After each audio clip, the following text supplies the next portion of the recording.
Let's try again. Okay. All right. Well, we got some practice time in. Yeah. Okay, so this video is for Karen, who I practiced with on Sunday at the Joshua Tree Evolutionary Aikido seminar. And we were talking about the difference in ukemi between this, in which I can feel, I can put pressure on him. But where I'm putting pressure is not reaching his central core.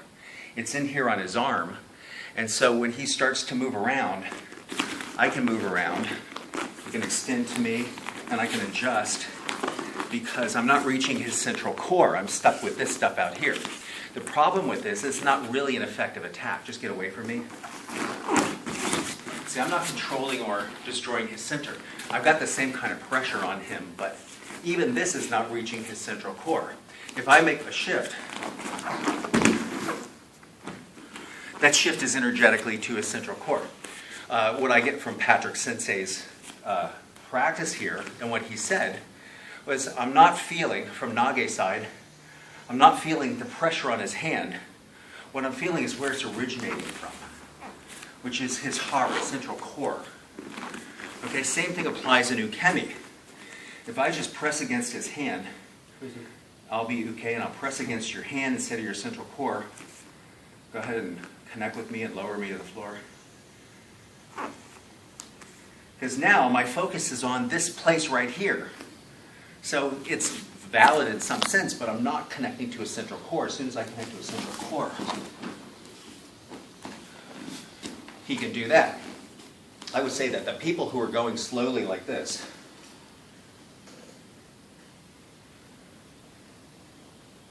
they kind of have a connection, but they're kind of reading the physicality here and going along with it, right? But if I really send it to a central core, it's very easy for him to connect to my central core because he's got a direct line. So from the grab, same thing goes. If I just connect to the surface level of this, where our fields are interacting,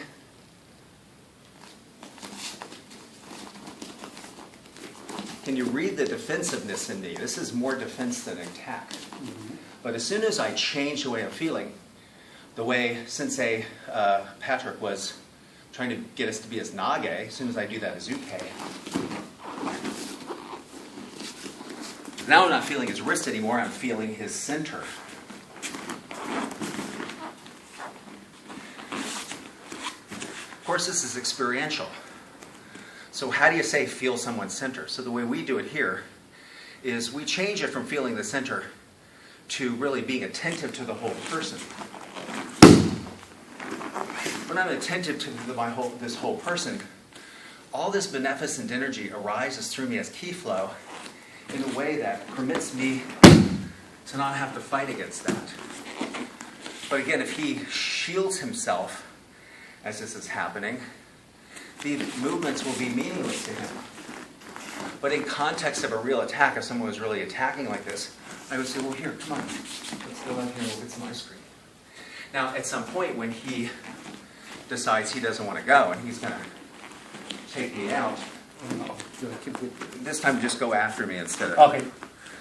Okay, so come on, Renee, let's go. Now attack. If he attacks, that becomes Aikidoable. That's energy. Sensei didn't say to his students, run away! And them all. And he didn't say, defend yourselves, and they all blockaded themselves there as he walked around the dojo. He said, attack! Attack. It's the energy of the attack that creates the flow. That's why so often in these wonderful Aikido things where we're just connecting and not worrying about throwing, no one ever goes to the floor. Because I'm going to connect now. And right now I've got a connection to his arm, but there's no way I'm going to go down because I'm just connecting to him in the space that he's in. So change it up a little bit. Switch. You see, because I'm coming back around here, my attacks are ending right here. I'm not getting in here. That's what brings me to the floor. When I get through through his defense. See, now that he's defending me, he's having a hard time because he's not, there he goes. So just so you know, I'm not pushing hard into him. This is about this much pressure. Okay, but I'm extending outside myself so that this energy flow goes to his central core. His resistance stabilizes me. His withdrawal gets me coming in. But his connection to this is what Sensei Patrick Cassidy was asking us for.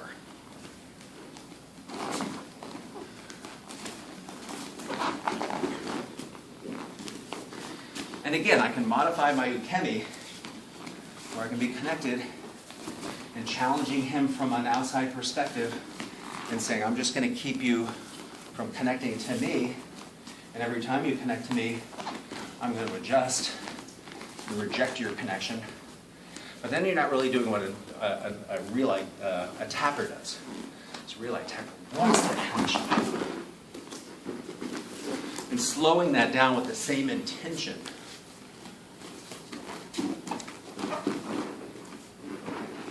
We now get this different kind of fluidity.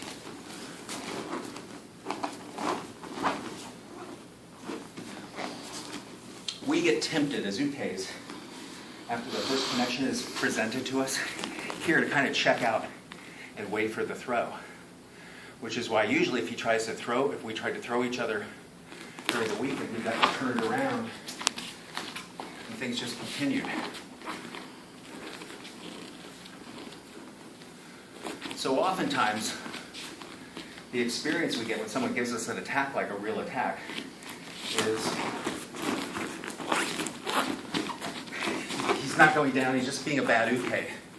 He's just trying to stop me from doing Aikido. But he's not. He's actually wanting me to do real Aikido.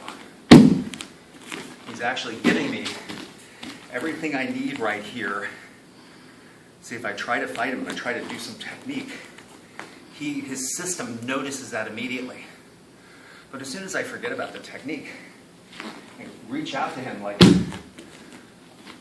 Cassidy Sensei was asking us to do, he finds that irresistible.